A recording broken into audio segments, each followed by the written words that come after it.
Saya diplomasi untuk tugas kepolisian artinya, tapi saya hanya membagian sebagai penghubung antara negara Indonesia dengan PBB. Nah, kebutuhan organisasi tentu menentukan. Oh, orang ini punya background, pernah bertugas atau belajar dengan environment internasional. Bagaimana rasanya ketika tahu akan ditugaskan ke Sudan Selatan? Itu kan pertanyaan yang paling menarik gitu ya. Setiap bertugas di daerah konflik, pertama adalah ikhtiar yang betul untuk berbakti pada nusa dan bangsa. Itulah terjadi.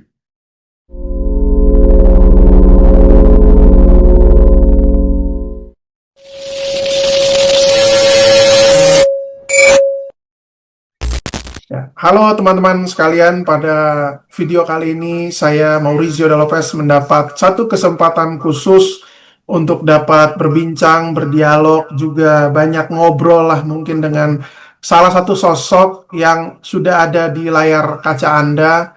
Beliau adalah Kombes Pol Tito Trivolta Huta Uruk. Selamat pagi di New York, Pak Selamat Tito. pagi, Manusia. Selamat malam di Jakarta. Saat ini malam di Jakarta karena perbedaan Ya. waktu yang cukup banyak. Apa kabar hari ini, Pak?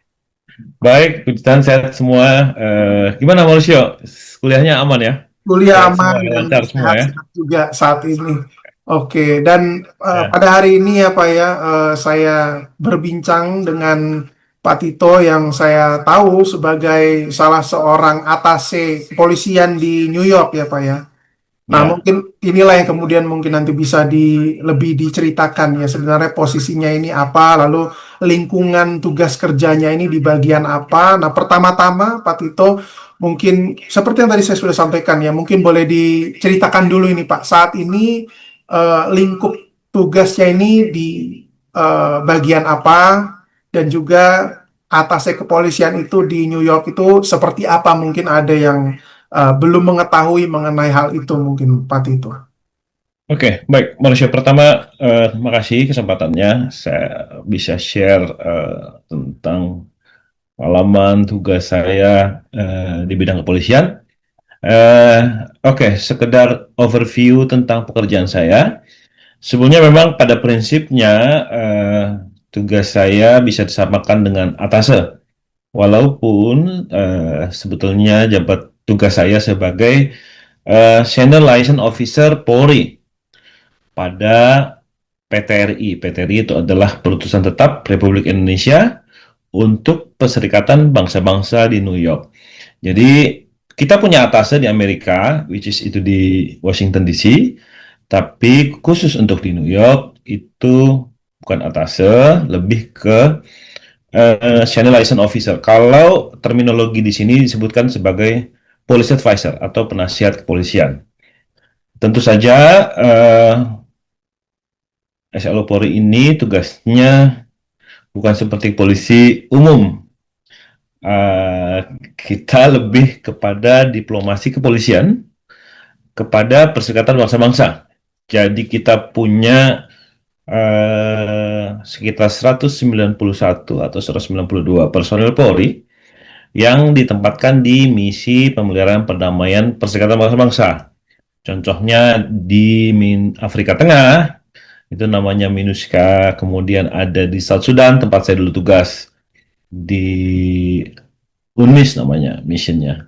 Kemudian ada di Cyprus, ada di DRC, Democratic Republic Congo, kemudian ada di ABA. ABA itu adalah Special Authorities Between Sudan and South Sudan. Juga ya kita ada 5 misi. Dan kita punya satu pasukan FPU, Form Police Unit dalam ikatan pasukan, yang main tugas utamanya adalah protection of civilian. Jadi ada yang sifatnya pasukan, ada yang sifatnya individual, individual police officer atau IPO namanya. Itu lebih ke staffing dan community policing. Kira-kira demikian. Kalau FPU, protection of civilian, lebih tetap community policing karena sesuai dengan tugas pokoknya Polri, kepolisian maksudnya, bertugas melekat dengan masyarakat, melayani masyarakat, tapi juga melaksanakan fungsi patroli, kemudian juga pengamanan-pengamanan lainnya. Jadi, nah, apa hubungannya dengan saya di sini?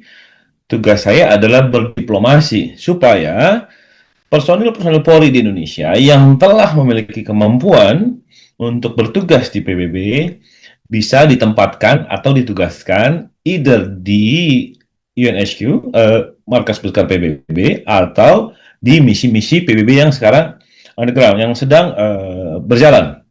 Jadi kira-kira demikian. Jadi tugas saya itu memang spesifik lebih ke diplomasi dalam tanda kutip ke kepolisian tapi.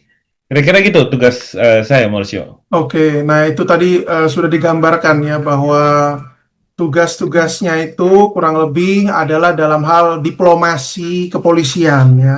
Ya, Ini di kan bidang tentu kepolisian. berbeda ya dengan apa fungsi polisi yang biasa kita temui di sini di Indonesia begitu ya. Betul, betul, Oke, betul. oke. Tapi saya adalah bagian dari Polri, artinya begini, saya tetap dalam skema organisasi Polri di Divisi Hubungan Internasional. Nah, di dalam Divisi Hubungan Internasional itulah ada Atase, ada SLO. Atase itu biasanya di KBRI, jadi kedutaan besar. Kemudian ada staf teknis kepolisian, itu sifatnya lebih di Konsul Jenderal. Nah, saya ini satu-satunya yang ya memang PTRI itu ada dua ya, satu di New York, UNHQ, satu lagi di Geneva. Jadi kita yang di New York yang berhubungan dengan markas besar PBB. Jadi memang ya sebetulnya saya diplomasi untuk tugas kepolisian artinya, tapi saya hanya membagian sebagai penghubung antara negara Indonesia dengan PBB dalam konteks kepolisian, lebih spesifik ke kepolisian. Kira-kira gitu, Mauricio. Oke, berarti ya itu ya kalau bisa kita garis bawahi mungkin kunci adalah diplomasi antara Ya, RI dengan United Nations PBB. atau PBB, tapi Ya, dalam hal kepolisian begitu. Oke. ya betul. Kira-kira begitu. Nah, yang saya tahu juga bahwa sebelumnya ini kan Bapak di Divupinter kalau nggak salah ya, di Betul. Divisi Hubungan Internasional. Nah, boleh digambarkan nggak Pak? Ya saya juga tahu ya bahwa sebelumnya Bapak pernah Kapolres Oku juga kalau nggak salah ya di Ya, ya, Kapolres ya. Oku. Nah, ini kan kemudian sudah mulai masuk ke dalam lingkungan yang atau lingkungan kerja yang spesifik yaitu hubungan internasional. Saya lupa sejak tahun berapa, tapi mungkin Mhm. di Divupinter itu beberapa waktu sebelumnya.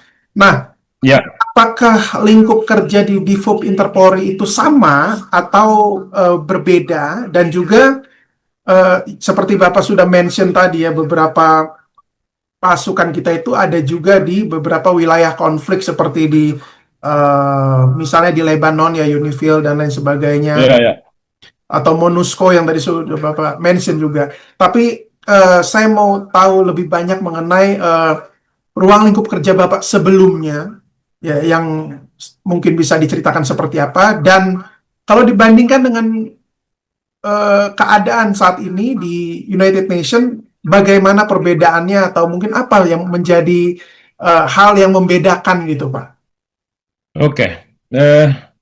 Sedikit cerita tentang dulu ya. Jadi, saya tamat akademi kepolisian itu tahun 2000. Ya, mungkin pasti manusia belum lahir ya. Oke. Teman-teman, setelah itu biasa namanya baru lulus akpol itu tugasnya perwira samapta namanya. Jadi itu kita terima laporan dan sebagainya. By time, sering waktu saya ditugaskan lebih ke crime investigation, ke reserse kriminal. Reserse kriminal itu saya kurang lebih 12 tahun. Jadi mulai dari IPDA, Inspektur 2 baru tamat, jadi ada balok satu gitu. Sampai dengan kompol. Kompol itu melatih satu. Kalau ini sekarang melatih tiga, itu melatih satu. Jadi 12 tahun. Saya lebih banyak berkecimpung di bidang reserse kriminal. Nah, kebetulan pada saat saya bertugas, pertama saya tugas di Palembang, terus pindah sekolah, saya ngambil sarjana ilmu polisian, kemudian saya pindah ke Medan, di Sulawesi saya berkembang. Nah, ada beberapa tawaran-tawaran sekolah ke luar negeri. Tetap ke bidang reserse saya. Pertama saya mengikuti counterterrorism di Bangkok, Thailand. Kemudian saya mengikuti sekolah di Belanda Financial Investigation, kemudian di Apeldoorn. Dan nah, teman ada satu bahwa saya diminta untuk ikut pelatihan pre-deployment training War Darfur namanya, Sudan. Jadi pada tahun 2008 itu konflik di Sudan lagi hot-hotnya, dan Indonesia berencana mengirim pasukan ke sana. Nah, eh, saya ikut di Vicenza di Roma, bukan, Vicenza Italy, kurang lebih 2 bulan di situ. Jadi di situ memang saya belajar bagaimana how to be peacekeepers, in short ya, selama 2 bulan. Eh, tapi setelah itu saya tinggalin lagi karena saya ikut kursus-kursus lain, misalnya supervisor crime investigator dan sebagainya di beberapa negara. Mungkin itu sebagai background. Maka, nah, sampai saya di level, saya pernah di human resource juga, SDM, di tingkat pusat. Tugasnya adalah seleksi anggota Polri, mau Akpol, Bintara, dan sebagainya. Kemudian 2018 jadi Kapolres, itu kembali ke tugas umum. Jadi semua tugas, baik lalu lintas, reserse, sabara, sabara itu yang jaga-jaga demo, ya, gampang ya. Kemudian pengamanan objek vital, kemudian para kapolsek, saya membawahi beberapa kecamatan. Nah, ya itu tugas umum. Nah, begitu kita mau menjelang ke level menengah, naik sedikit gitu ya. Jadi Kapolres itu kan level menengah ya. Maka eh, banyak source saya nih. Saya punya memiliki skill set ya. Satu, reserse kriminal. Kemudian saya pernah di human resource 3 tahun, 4 tahun. Jadi 12 tambah 4, ditambah pengalaman saya sekolah di luar negeri. Kalau dihitung-hitung itu sekitar 2 tahun. Nah, kebutuhan organisasi tentu menentukan. Oh, orang ini punya background, pernah bertugas atau belajar dengan environment internasional. Nah, itulah saya ditugaskan sebagai eh, kepala sebagian monitoring dan evaluasi untuk misi-misi internasional. Nah, dari situ saya belajar, ya tentu saja new environment, belajar. Tapi pada dasarnya, karena saya sudah bekerja atau belajar dengan lingkungan internasional, sehingga ya kaget awal, tapi itu hanya butuh waktu aja untuk menyesuaikan diri. Jadi saya di sana hampir 2 tahun, tapi begitu 6 bulan, saya langsung ditunjuk menjadi calon SLO Polri, Senior Liaison Officer itu. Jadi betul-betul saya dilatih untuk menjadi diplomat Polri dalam tanda kutip. Artinya bernegosiasi untuk kepentingan Polri dengan counterparts, artinya dengan mitra-mitra stakeholder yang di luar Polri, bahkan mitra-mitra di luar Indonesia. Di situ saya belajar. Nah, begitu di Bintar itu saya memang sengaja dicekokin ya, kurang lebih selama 2 tahun itu hampir ya, Samuel paling terasa itu saya jarang di rumah, bukan di kantor, tapi saya di luar negeri. Saya pulang seminggu berangkat kemana, pulang 3 hari berangkat kemana. Ya banyak kursus-kursus yang semakin digenjot untuk saya untuk bisa menambah pengetahuan, memiliki modal untuk bekerja lebih aware, the taste of international. Bahkan karena saya akan bekerja di lingkungan PBB, maka saya harus mengikuti misi PBB. Sehingga saya bertugas di South Sudan pada saat itu sebagai individual police officers. Ya, jadi menjadi individual police officer itu akan dites oleh PBB sendiri. Setelah lulus baru kita tempatkan. Saya kurang lebih dari tahun 2023 sampai 2024 bertugas di South Sudan. Itu sama sekali tidak boleh bawa keluarga. Ya kan? Kalau saya kursus mungkin bisa bawa anak, bawa istri, tapi dalam misi, ditugas di konflik, daerah konflik, tentu tidak boleh keluarga. Nah, pulang dari situ, 2024 mereka ready to deploy. Artinya saya sudah siap untuk ditempatkan di New York sebagai selo Polri. Nah, jadi menurut saya kalau sesuai pertanyaan apakah beda, sebetulnya dimanapun bertugas, selagi kita bisa mengadjust, nggak ada masalah. Hanya saja the the most different things adalah kalau dulu kita bekerja dengan Eh, Mungkin saya punya staff, saya punya rekan. Di sini saya bekerja sendiri.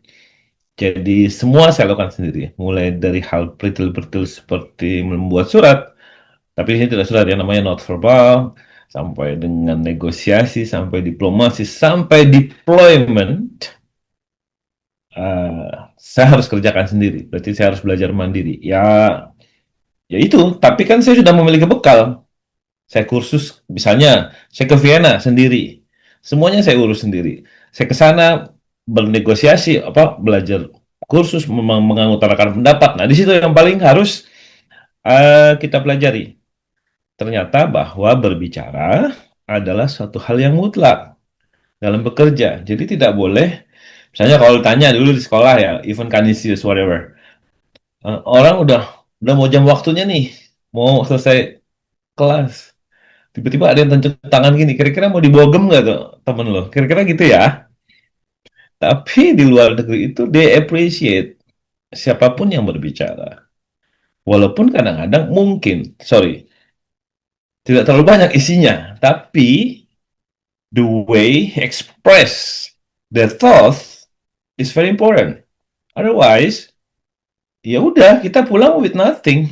Kita pulang ya sudah di otak kita nih berawang-awang pikiran, tapi akhirnya hanya dibawa tidur. Akhirnya besok kepikiran. Jadi environment yang berbeda adalah bahwa ya mungkin kalau di Polri ya, apalagi dengan sistem hierarki yang sangat kental dan keras, ya saya tidak mungkin level saya pun tidak bisa berbicara selantang itu. Bukannya tidak boleh ya, tapi kita punya aturan.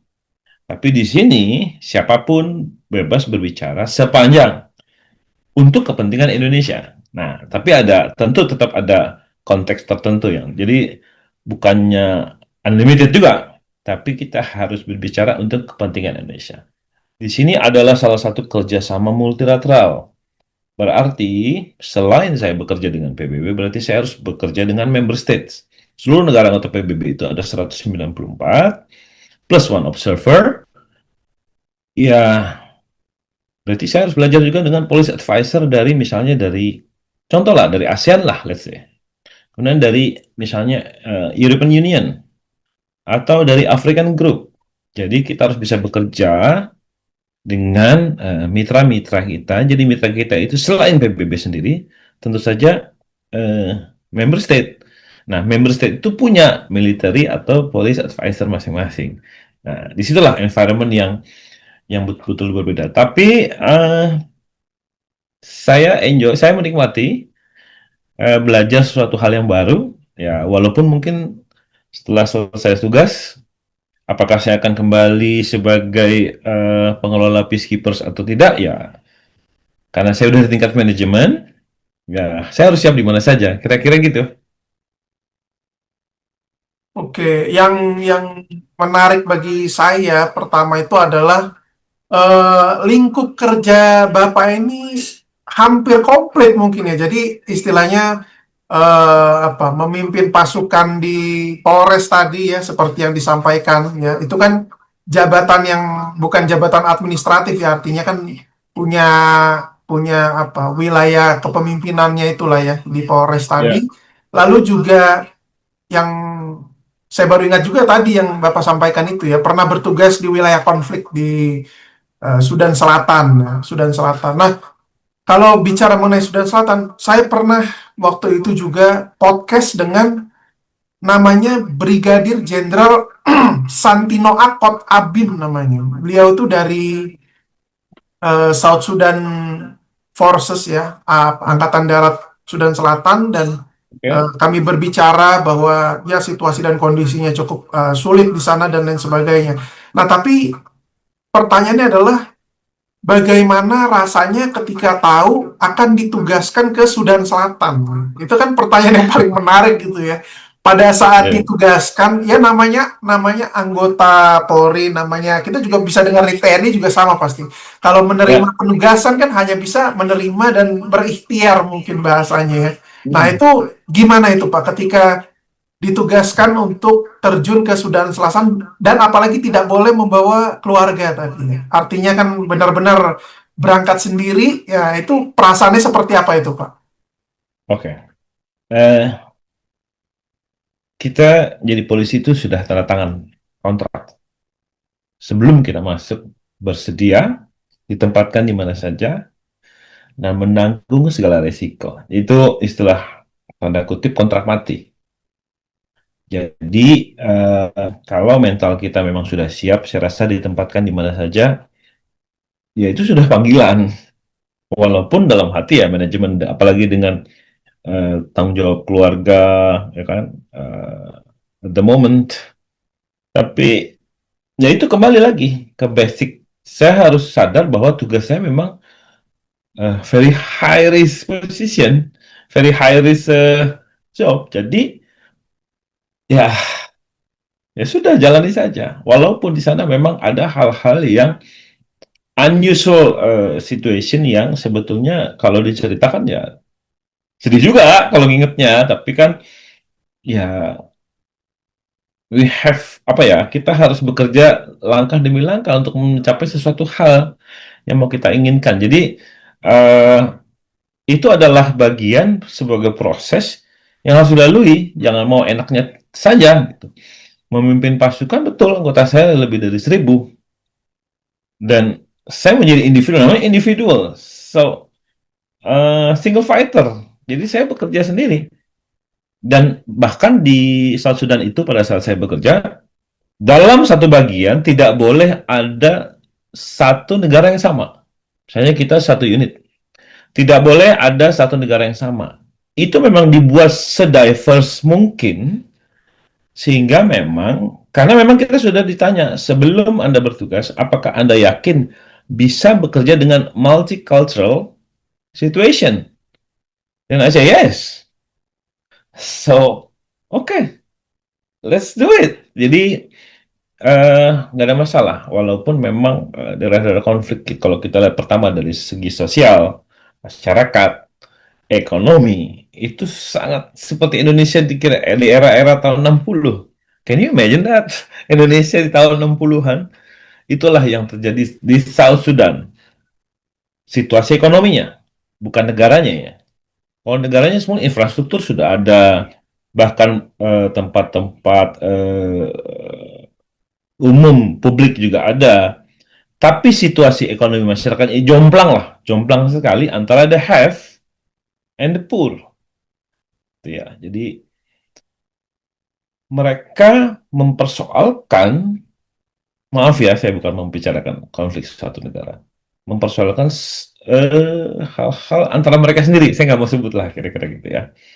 Nah, sementara kita di situ sebagai penjaga perdamaian.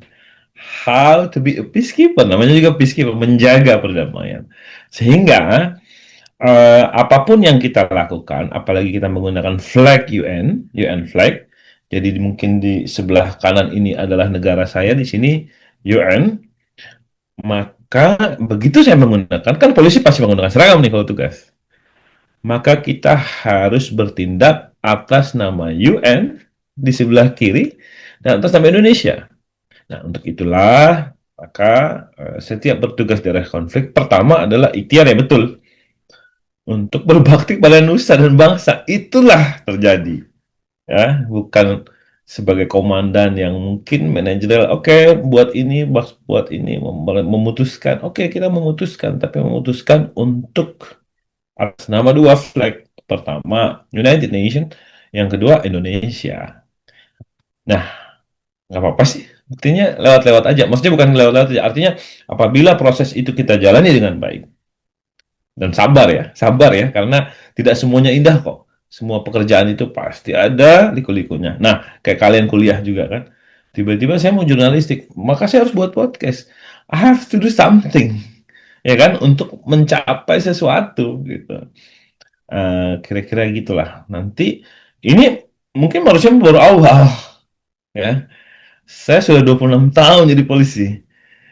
Jadi prosesnya itu sangat panjang dan tidak semuanya indah kok.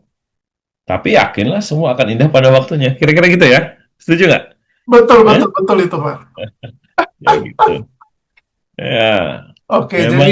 Iya, tapi saya tertarik tadi dengan apa yang Bapak sampaikan tadi ya, bahwa ketika di satu negara itu sedang ada masalah ya, masalah ya istilahnya kan masalah internal mereka misalnya. Ya, Kalau yang saya baca, kalau yang saya lihat juga kan bahwa South Sudan tuh masalahnya masalah internal negara mereka ya. Lalu kemudian ya, kita datang untuk menengahi, ya itu mungkin kalau intermezzonya mungkin tetangga lagi berantem, tapi kita ketua RT harus menengahi supaya betul, tidak ribut gitu loh. betul, Itu, betul. Ya, kurang lebih, betul. eh, Tapi, ya, eh, terus lanjutkan dulu. Apa lagi kira-kira mau tanya?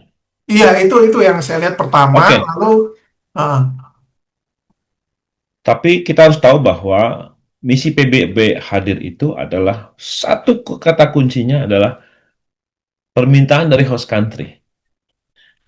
So, dalam hal ini, pemerintah South Sudan meminta oke, PBB, please come to my country, ya kan? Bring what you have, to be apa ya, semacam ya penengah.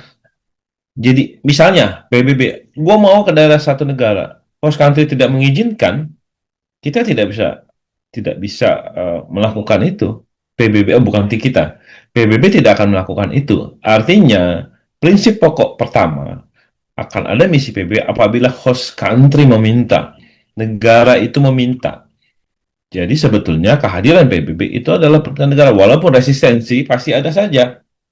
Resistensi maksudnya gini, oke, eh, negara meminta, tapi negara itu kan luas ya. Negara dengan organ-organ yang sebanyak itu. Misalnya di Indonesia, berbagai kementerian, berbagai badan, berbagai lembaga. Tidak semua organ-organ itu setuju dengan kehadiran PBB. Nah, tugas kita adalah, kalau saya dari aspek kepolisian, yang penting adalah impact of our presence. That's the most important things. Jadi saya tidak mau dulu pertama-tama kita tugas, pasti harus patroli. Jadi begitu nyampe, apapun pangkatmu, go patrol. So you touch the ground, ya kan gitu. Istilahnya gitu ya. Eh, kemudian eh, pertanyaan menelisik patroli saya pertama. Pertama kan saya baca SOP dong. What need to be done? Oke, berarti kita harus menanya bagaimana situasi dan keamanan di sana. Bagaimana, apakah ada threats, apakah ada ancaman pada saat eh, di lingkungan tersebut, di neighborhood ataupun dimanapun. Apakah ada indikasi rebellion, pemberontak? Itu kan list-list ya. UN tuh punya list setiap kita mau kerja, oke, ini harus dikerjakan.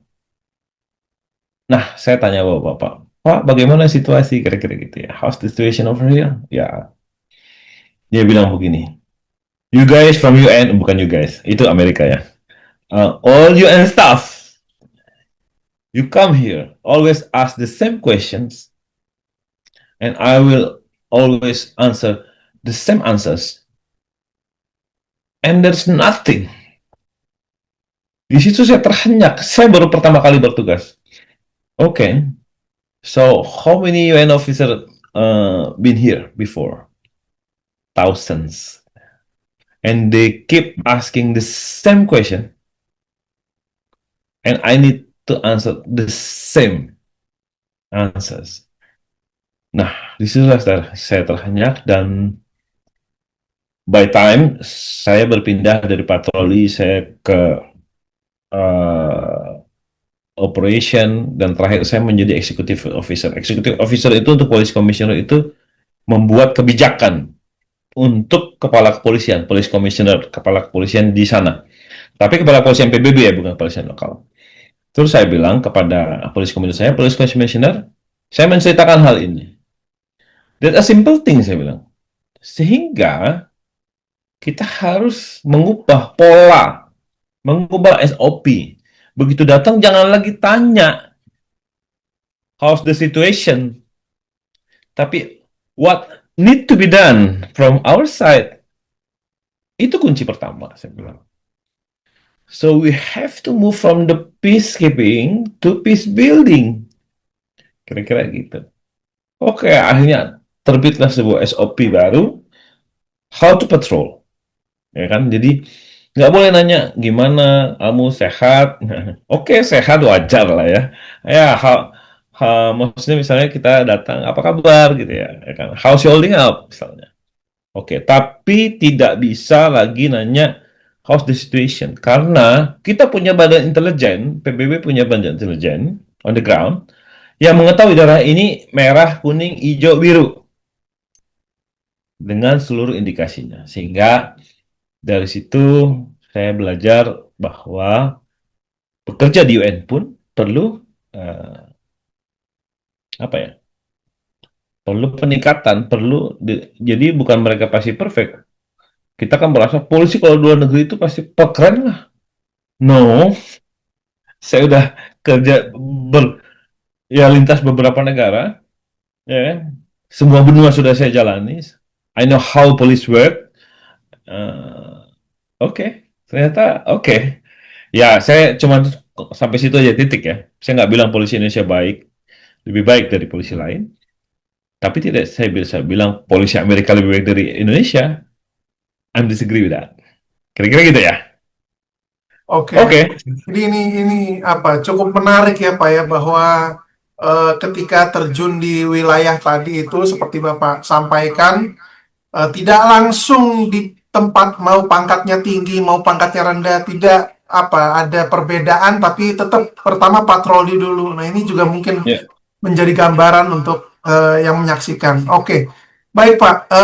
Karena berhubung waktunya tinggal 5 menit lagi ini ya untuk apa Zoom-nya kan hanya 40 ya, menit. ya. Betul, Jadi betul. terakhir ini mungkin ada nggak Pak pesan-pesan eh, bebas mau untuk masyarakat mungkin pertama dan juga untuk institusi Polri itu sendiri karena mengingat pada 1 Juli ini kan Polri merayakan hari ulang tahunnya. Mungkin ada pesan-pesan mungkin dari Bapak sebagai satu sosok anggota Polri yang menjadi representasi mungkin bagi polisi-polisi lain di United Nations ya di PBB seperti Bapak sampaikan tadi bahwa tidak hanya berhubungan dengan eh, United Nation itu sendiri, tapi juga ada dengan negara-negara lainnya, ya. Nah, Ya, bagaimana pesan-pesan Bapak, harapan Bapak ke depannya mungkin untuk Polri, boleh saja. oke. Pertama untuk Polri dulu ya. To be honest ya, saya sangat bangga menjadi anggota Polri. Di tengah usianya yang semakin matang, tentu saya berharap polisi itu semakin baik, semakin profesional ya. Tapi setidaknya semoga Polri bisa betul-betul semakin memperbaiki diri, ya kan? Jadi jangan rusak setitik apa sebelah ya gitu, ya? Gimana ya tuh? Kira-kira gitu ya. Artinya Nila, jangan nila sampai setitik, rusak susu sebelanga, Pak. something like that.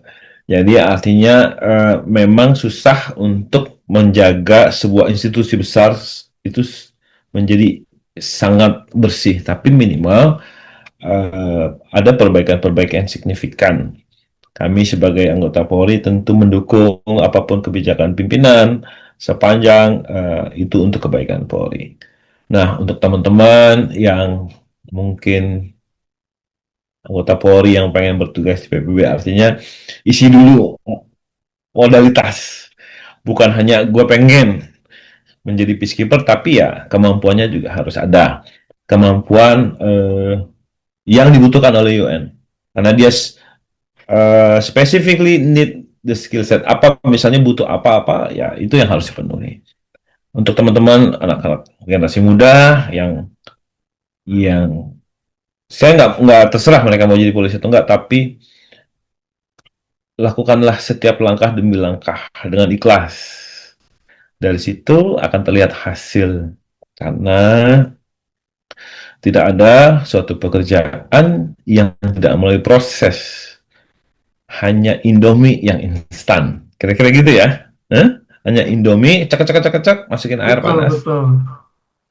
You can enjoy. Tapi semuanya harus melalui proses. Tidak bisa instan. Kira-kira gitu aja. Semoga apa yang saya sampaikan dapat bermanfaat ya, walaupun ini hanya sekelumit dari tugas-tugas yang saya sampaikan. Saya juga nobody, tapi setidaknya saya doing something for my organization, for my country. To be honest, I'm proud of it. Ya, walaupun mungkin belum banyak yang bisa saya kerjakan, tapi setidaknya saya berusaha supaya nama Polri satu, kedua nama Indonesia tetap terjaga di dunia internasional. Saya kira itu, Mauricio. Baik, terima kasih banyak Kombes Pol Tito Travel Tahu Tauruk atas waktu, kesempatan, dan juga Ya, sharing sama-sama. ceritanya yang cukup sangat menginspiratif lah pastinya bagi teman-teman yang lain juga. Sekian dan Oke. terima kasih Pak atas Terima kasih banyak, waktunya. sama-sama ya. Sukses selalu kuliahnya. Sukses selalu. Selamat pagi untuk di sana ya Ya. Pak ya. Selamat pagi, selamat malam. Selamat pagi. Terima kasih banyak Pak. Ya, Sama-sama, mari. sama-sama. Makasih banyak. Ya.